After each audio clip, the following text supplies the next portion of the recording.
Allahu Akbar. 10 manfaat gerakan sholat untuk kesehatan.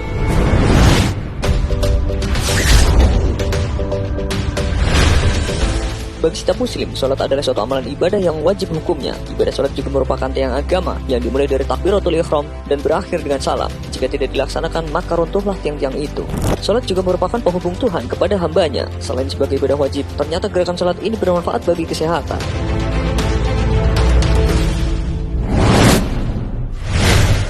Takbiratul ihram.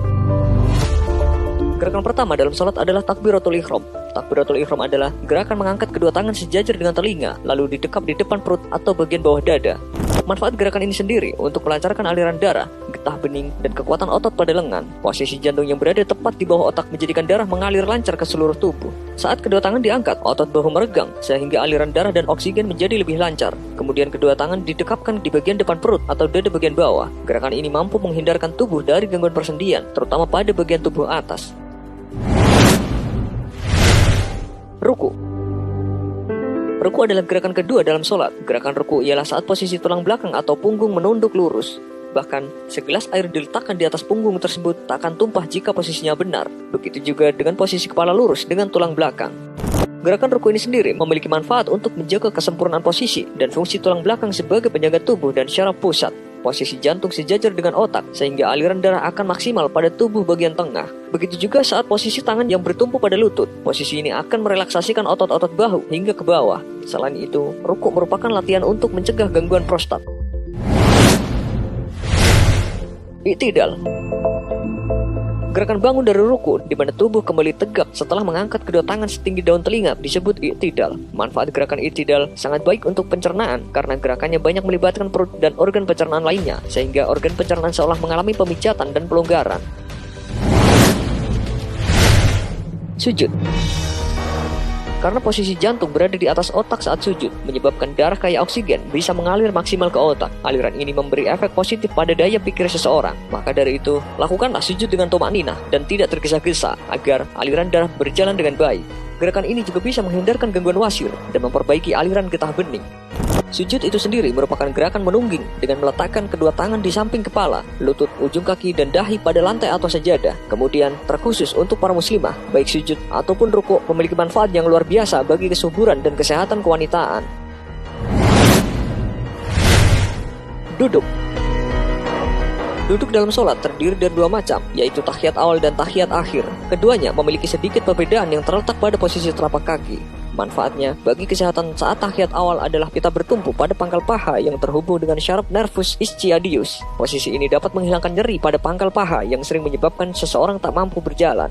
Sedangkan duduk tahiyat akhir sangat baik bagi pria karena tumit menekan aliran kandung kemih, kelenjar kelamin pria, dan saluran vas deferens. Bila dilakukan dengan benar, postur ini dapat mencegah penyakit impotensi. Variasi posisi telapak kaki pada iftiroshi dan tawaruk menyebabkan seluruh otot tungkai turut meregang dan kemudian rileks kembali. Gerak dan tekanan harmonis yang menjaga kelenturan dan kekuatan organ-organ gerak tubuh manusia. Salam. Gerakan terakhir dalam sholat yaitu memutar kepala ke kanan dan ke kiri secara maksimal yang disebut dengan salam. Manfaatnya yaitu merelaksasikan otot sekitar leher dan kepala yang menyempurnakan aliran darah di kepala. Gerakan salam ini dapat mencegah sakit kepala dan menjaga kekencangan kulit wajah. Memperlancar proses melahirkan. Gerakan sholat juga sangat menguntungkan wanita dalam persalinan karena dibutuhkan pernapasan yang baik saat proses. Maka, jika otot perut telah berkembang menjadi lebih besar dan kuat, secara alami, perut akan lebih elastis. Ini disebabkan oleh kebiasaan sujud, sehingga tubuh dapat mengembalikan serta mempertahankan organ-organ perut pada tempatnya kembali. Selain itu, dalam pose sujud, kaum hawa dapat menikmati pinggul dan pinggang terangkat melampaui kepala dan dada. Otot-otot perut berkontraksi penuh, dan kondisi ini akan melatih organ di sekitar perut untuk mengejang lebih dalam dan lama. Baik bagi kesuburan. Tumit kaki kiri harus menekan daerah perineum. Punggung kaki yang harus diletakkan di atas kepala kaki kiri dan tumit kaki kanan harus menekan pangkal paha kanan, disebut duduk tawaruk. Posisi ini, keadaan tumit kaki kiri akan memijit dan menekan daerah perineum. Tekanan lembut inilah yang dapat memperbaiki organ reproduksi di daerah perineum. Duduk tawaruk ini dilakukan setelah gerakan sujud dalam sholat. Saat keadaan duduk inilah, tumit berkonsentrasi pada daerah otot-otot perineum. Daerah ini merupakan daerah terlindung pada wanita, yaitu liang persenggamaan. dubur untuk melepas kotoran, dan saluran kemih. Jadi, duduk tawaruk menjadi salah satu manfaat penting gerakan sholat untuk kesehatan wanita. Mempercantik postur tubuh. Kelebihan sholat adalah menggerakkan anggota tubuh lebih banyak, termasuk jari kaki dan tangan. Termasuk pada gerakan sujud. Sujud adalah latihan kekuatan untuk otot tertentu, misalnya otot dada.